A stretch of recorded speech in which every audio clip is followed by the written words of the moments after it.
Perkenalkan, nama saya Dwi Arjuna Zawak dari kelas 11 MIPA 2, nomor absen 7. Jadi di sini saya akan menjelaskan mengenai kesetimbangan benda tegar atau momen inersia dan momen gaya atau momen couple. Mengapa pesawat tidak jatuh saat terbang bahkan setelah mengalami turbulensi atau guncangan di udara? Ini karena adanya keseimbangan benda tegar. Ada 4 gaya yang bekerja dalam kasus pesawat tersebut, yaitu ada gaya angkat dengan arah ke atas dengan keseimbangan gaya berat ke bawah, kemudian gaya dorong ke depan dengan menyeimbangkan gaya tarik ke belakang. Semua gaya saling menghilangkan satu sama lain karena sumber besarnya sama dan saling berlawanan arah. Oleh karena itu, pesawat tetap dalam keseimbangan yang dinamis. Nah, sebelum membahas keseimbangan benda tegar, kita perlu memahami tentang dinamika benda tegar. Dinamika benda tegar atau benda yang ukurannya tidak diabaikan. Kesulitan gaya dapat menyebabkan gerak translasi, dan juga rotasi berputar dalam poros tertentu. Rotasi disebabkan adanya torsi, yakni ukuran kecenderungan sebuah gaya memerlukan suatu benda agar tetap titik proses tertentu dalam tampak analogi antara besar dan translasi dan besaran rotasi. Gaya atau F mirip dengan torsi, massa M mirip dengan momen inersia atau I, dengan percepatan linear A mirip dengan percepatan sudut alfa. Nah, untuk menyelesaikan satu masalah gerak translasi partikel dapat diselesaikan dengan cepat dan mudah menggunakan hukum kekeralan energi mekanik daripada dinamika partikel sigma F sama dengan M dikali A. Torsi. Penyebab suatu gerak benda adalah gaya. Pada gerak rotasi, sesuatu yang menyebabkan benda berotasi atau berputar disebut momen gaya atau torsi. Konsep torsi dapat dilihat pada saat kita membuka pintu. Yang di engsel pintu itu adalah torsi. Gaya yang menggunakan torsi. Kemudian contohnya kembali membuka pintu dari bagian jauh dari engsel. Bandingkan gaya yang diperlukan antara kedua perlakuan tersebut, yang dekat dengan yang jauh. Tentu saja membuka pintu dengan cara mendorong bagian jauh dari engsel lebih mudah dibandingkan dengan mendorong bagian dekat engsel. Gaya dorong diberikan pada pintu dengan membentuk sudut alfa terhadap arah mendatar. Semakin besar gaya yang diberikan, semakin cepat pintu terbuka. Semakin besar gaya jarak engsel dari cepat gaya bekerja, maka semakin besar momen gaya sehingga pintu lebih mudah terbuka.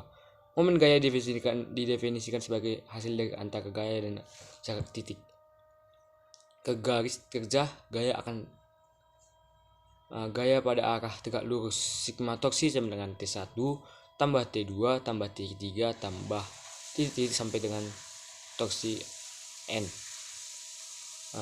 Nah, arah momen gaya memenuhi kaidah tangan kanan.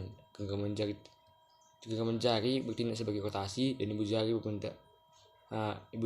sebagai momen gaya. Seperti contohnya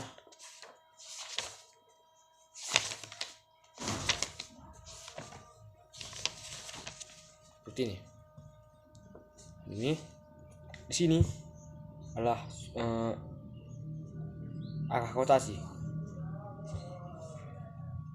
Adapun ibu jari ini menunjukkan arah sudut atau momentum sudut. Jadi seperti ini.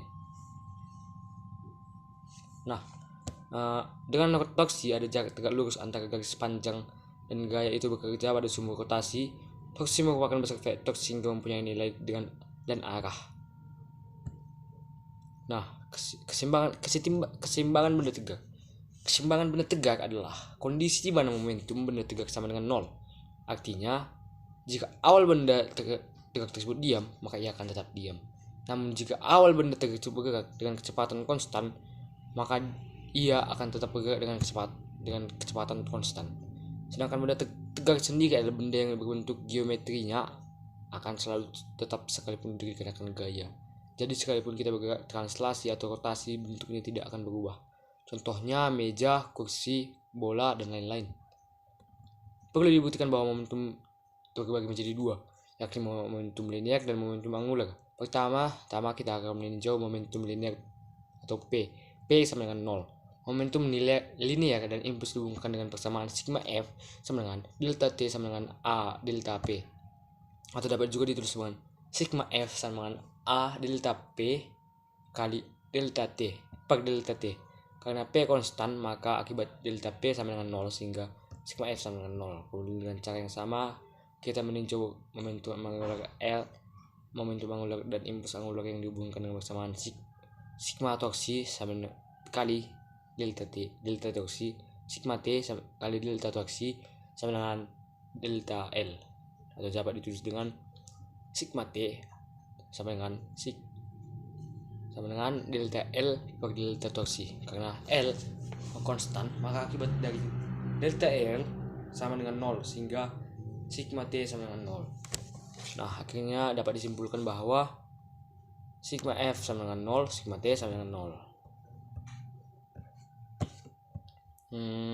Momen couple adalah pasangan gaya yang besar yang sama tapi berlawanan arah. Couple yang bergerak suatu benda yang menyebabkan terbentuknya momen couple secara matematis. Momen couple dapat dirumuskan sebagai M sama dengan F dikali D. M itu sebagai momen couple atau Newton per meter, F sebagai gaya atau Newton, dan D sebagai panjang lengan gaya atau dalam satuan meter. Oleh karena memiliki besar dan arah, maka momen couple termasuk dalam besaran vektor. Momen couple bernilai negatif jika berputar searah putaran jarum jam. Jika persamaan momen couple bekerja pada suatu bidang, persamaannya menjadi M sama dengan M1 tambah M2 tambah M3 tambah Mn. M yang akan dicari seperti itu. Titik berat. Sebuah benda terdiri atas banyak partikel di mana setiap partikel memiliki berat. Resultan seluruh berat partikel di dalam benda disebut sebagai berat benda. Berat yang bekerja dalam melalui satu titik tunggal yang disebut dengan titik berat atau titik gravitasi. Adapun koordinat titik berat atau W dirumuskan sebagai berikut. X0 sama dengan X1 kali W1 tambah X2 kali W2 tambah titik-titik per W1 tambah W2 tambah titik-titik Y0 pada sumbu Y, yaitu Y1 kali W1 tambah Y2 kali W2 tambah titik-titik per W1 tambah W2. Sekian yang dapat saya jelaskan. Sekian, terima kasih.